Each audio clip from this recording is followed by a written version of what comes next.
Hello to all my viewers. This is Dr. Dhaval Maheta. And today we are going to understand how to do row filter using matching pattern in KNIME. So for this, we will go in the canvas of KNIME. I'll activate input output.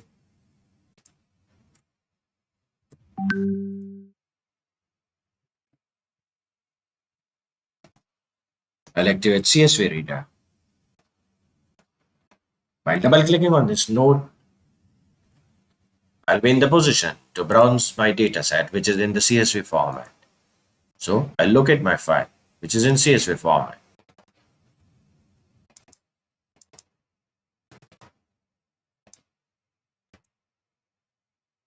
Apply. Click OK. Now right click on it. Execute. As soon as that node turns green, we are in the position to extract the information from this node. Click on the file table. Now, I only want to extract the data of the patients who are having the heart disease. You can see it's yes and no is there. So for this, I'll go here and activate row filter.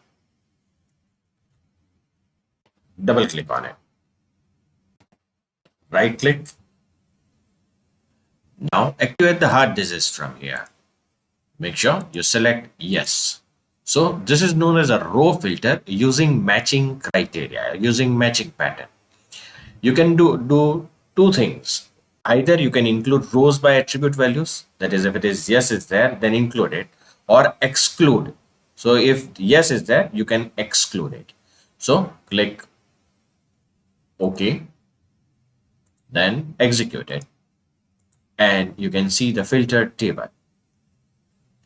So all those patients which are having the heart disease have been extracted.